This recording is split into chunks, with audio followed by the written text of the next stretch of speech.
बिस्मिल्लाहिर्रहमानिर्रहीम। अस्सलाम वालेकुम नाज़रीन।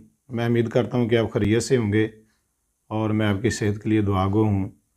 आज हम बात करेंगे दारचीनी के हवाले से कि दारचीनी का जो इस्तेमाल है वो हमें क्या क्या फ़ायदे पहुँचाता है।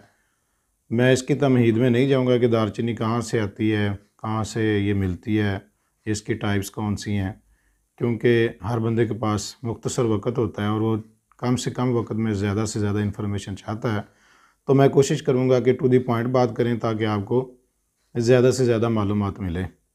तो दारचीनी जो है इसके बहुत सारे फ़ायदे हैं, लेकिन आज मैं चंद एक आपसे डिस्कस करूँगा जो कि हर बंदे के लिए ज़रूरी हैं। जो इंसान चाय पीता है और चाय काफ़ी कॉमन है हमारे यहाँ, मर्द व ख़वातीन यकसा इस्तेमाल करते हैं। तो अगर चाय के अंदर हम दारचीनी का इस्तेमाल शुरू कर दें तो ये हमें बहुत सी बीमारियों से महफूज रखेगी, बल्कि अगर कोई खुदा ना खास्ता किसी को प्रॉब्लम है, कोई बीमारी है, तो उसकी शिद्दत को कम करेगी।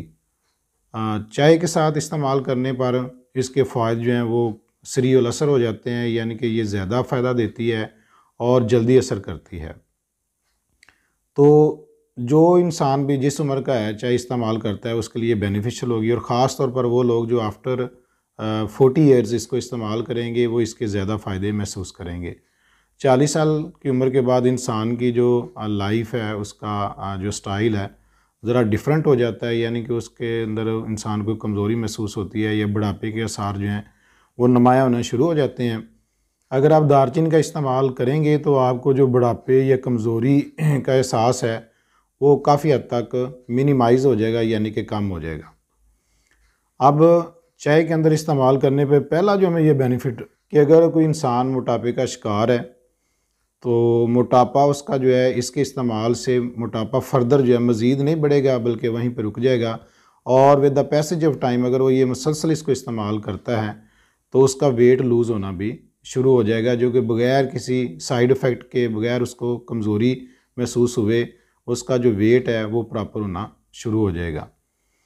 उसके बाद ऐसी ख़वातीन जिनको मोटापे की वजह से हैज़ का प्रॉब्लम होता है, पीरियड्स का प्रॉब्लम होता है, इरेगुलर हो जाते हैं या फिर कम आते हैं, तो वो भी अगर चाय के अंदर इसका इस्तेमाल करेंगी तो उनका ये प्रॉब्लम जो है with the passage of time, गुज़रते वक्त के साथ ये इंशाल्लाह सॉल्व हो जाएगा।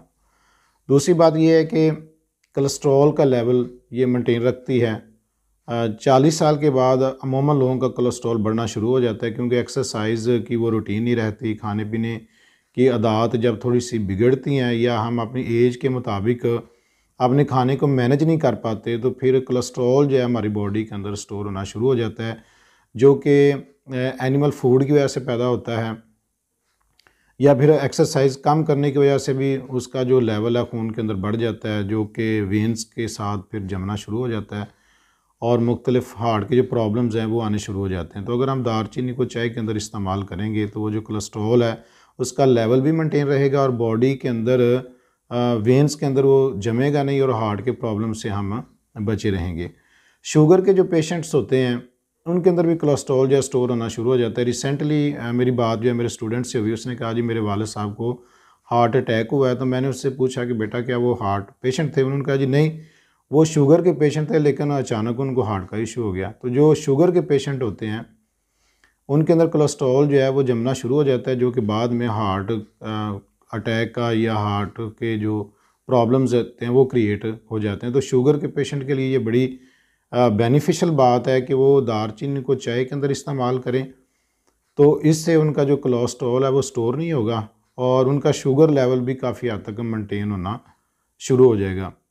अगर हम बच्चों की बात करें तो सर्दियों में अमूमन बच्चों को जो सब्ज़ रंग के पेचिस आते हैं या उनको मोशंस लग जाते हैं, अगर बच्चों को हम इस्तेमाल करें पानी के अंदर बॉयल करके या फिर दूध के अंदर बॉयल कर लें, या उनको आप वैसे जो पानी की शक्ल में उनको दे दें, तो उनके जो मोशंस हैं वो सर्दी से बचे रहेंगे। ठंड की वजह से जो उनको प्रॉब्लम क्रिएट होते हैं उनसे हम बच सकते हैं।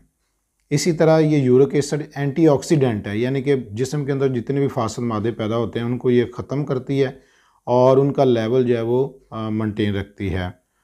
इसके अलावा कोलेस्ट्रॉल के बढ़ने की वजह से जब वेंस तंग हो जाती हैं तो हाई ब्लड प्रेशर रहना शुरू हो जाता है। तो अगर हम दालचीनी को इस्तेमाल करें चाय के अंदर तो ये उस प्रॉब्लम को भी मिनिमाइज़ करेगी, और जो ब्लड प्रेशर है कोलेस्ट्रॉल की मिकदार के बढ़ने की वजह से वो भी हमारे कंट्रोल में होगा। इसके अलावा वीकनेस महसूस होती है। अक्सर हम चाय इसलिए इस्तेमाल करते हैं जब हम थकावट का शिकार होते हैं, तो हम थोड़ी सी अपनी एनर्जी को बहाल करने के लिए चाय यूज़ करते हैं। तो चाय के अंदर आप दालचीनी डाल के इस्तेमाल करेंगे तो आपको ये फ्रिक्वेंटली फौरी एनर्जी प्रोवाइड करेगी और आपकी बॉडी जो है वो एक्टिव हो जाएगी।